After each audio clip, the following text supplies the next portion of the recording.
and you're talking to people that you've affected and you're really trying to right your wrongs, I don't think like those kind of people should be vindicated as badly as the ones that are, bro. You know how they so many women will talk about how they have all these stories about shit that's happened to them, and all of a sudden you're like, damn, like I'm realizing it too, because majority of the women that I know that are friends to me have had shit happen to them, and I'm thinking they're all like, yeah, this is just how it is. I'm like, damn, if this is happening to you, this happened to you, this happened to you, this happened to you, then, and I think all of my niggas are absolved of guilt, like if nothing has happened, it's like, who's doing this? Then I realized that a lot of people are just low key for their friends, because this is the same shit with the David Dobrik situation, where it's like, even if you're not the one who did something, if you're complicit as well as like covering it up to protect this person or whatever, that makes you just as bad, you know? Because I've seen a lot of homies like just you didn't pull the trigger, you hit the body though, bro. Like exactly. Like there's a lot of people, bro, that I've considered friends that maybe even still to this day that I consider friends, because you don't know about people. I just have hoped in my age, because this was probably like that last instance was in my mind, once again, I don't know, because I'm not a woman, but I mean, like, it was the last offense probably for me, and that was like 4 or 5 years ago. But it's like, this kind of shit happens every day. Yeah. This kind of shit happens every day, and it be niggas. I'm sure there are niggas right now that you consider friends right now that have done some weird shit in probably the last week or two that you don't even know. Like, that's how down low a lot of these niggas are about this shit, because their niggas will never talk about it if they see it.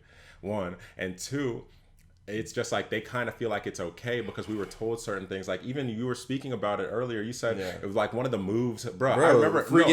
So you know how people always would talk to you in high school and early college, bro. There were two things that I was told by. I'm not going to mention names because I'm not friends with a couple of these people, but anymore. But I still don't want to vindicate people. But it's just like that we're kind of taught, because I've heard it from hundreds of people. Yeah. But it's just like, bro, like this isn't subject to like two people. This is the culture. One, it's just like this was the culture. I don't know anymore. Like but a bunch of dudes. Like the first time, like, you really not break down how creepy it is if a girl doesn't know you, that the first time you're trying to hang out with them is at the crib alone with alcohol. And like the first time, I've seen people, you know what off I'm the saying? Tinder Do we really not think about how creepy that is? Date, you've never met this person, invite them over to their dorm, and the first thing you're trying to do is drink with this person to the point where y'all are basically blackout just so you can fuck. Like, and I've heard, thinking now, in the past, I was like, oh, you know.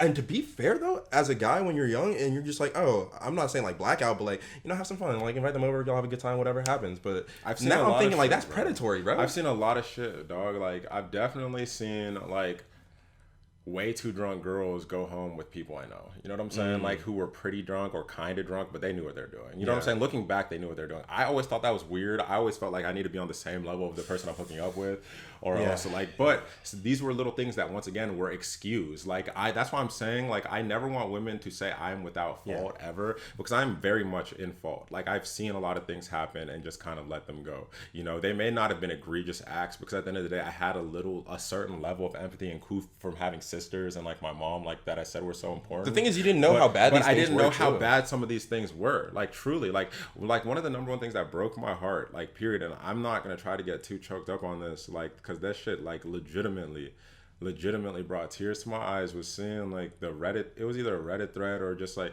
no, it was an Instagram thing, and it was just like, women, comment what would you do in a world without men, and women were saying things like, walk alone at night, bro. Like what? Like what?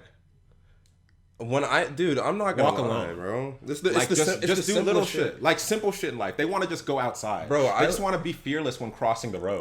They just want to be able to drink with their girls and not worry about what's going on. You know what I'm saying? Like, that shit is so crazy to me.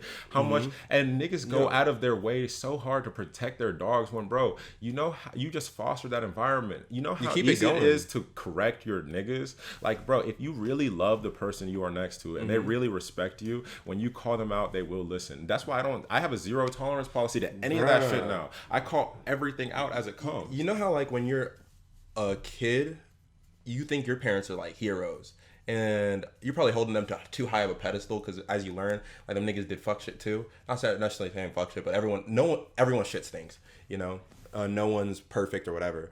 But I have one of my best friends, is a woman, and we lived together And I remember when we lived together and some of the shit she would tell me, and I just thought she was tripping. Like, not thought she was tripping. I didn't think it was that deep. When she told me, I was like, damn, this is real life for you? Like, this is how it is? Like, she was afraid to, like, literally just leave her blinds open so like people in the neighborhood wouldn't know that a woman lives in this room, just in case like we weren't me or Matt weren't there, so like she wouldn't get taken advantage of. She was like afraid to like go from her car into our house at night without like certain lights being on in certain places because didn't want to get snatched up. And I'm like, knowing that this is the kind of person, it's this, obviously I have sisters and shit, but like I feel like in some way we inherently believe like your people like, are good. They're gonna not just that they're good, but they know that I'm gonna be there for them, and I know that they're whatever, these kind of things, and like that's already kind of instilled, and it wasn't a choice for us, like as siblings. Like even though again I know not all siblings are like that, but it wasn't a choice for us to love each other. We already did, and we always are going to, and we had to build into it more, obviously, but like that's always what it was.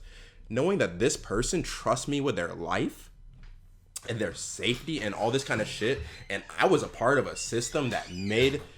And I'm not saying to like the worst degree, because I like to think I'm a good person, but in some ways I've even myself perpetuated I guess systems out there that allow people to get taken or turn a blind eye to it because I didn't even know it was there. Like that's the kind of shit that fucked me up, to realize I got to do better about educating myself. I got to do better about caring more. I got to do better about like, you know, losing some of my like I don't even know what to say in this things case, that like, you may not know. Like you have to unlearn behaviors. We have to unlearn behaviors. We have to unlearn a lot of, and have to be okay with looking at yourself with a little bit of shame. Like I can't believe I thought that. Bro, I can't believe like, I was that. Dog, you have to be able to look at yourself and be like, look, we are raised in a society that makes all men, not some men, all men inherently a little bit sexist, a little bit this, a little bit that, and these are behaviors, whatever degree it is per person, that we need to unlearn and we need to get better from. But holding ourselves to that standard and trying to obviously not ever be on some weirdo shit, you should always call out your dogs. You should always make sure that you're not complicit in any of these actions. I'm going to round it up, though, just so we can take a little intermission before we get into the sports side of shit, though. So we may continue these conversations, of course. Y'all let us know if you like this format of us basically just being a little bit more open conversation the whole time. But for now, my name is Chuka. My name is Ezigo. Yes, Sirski. And this is The Off Space.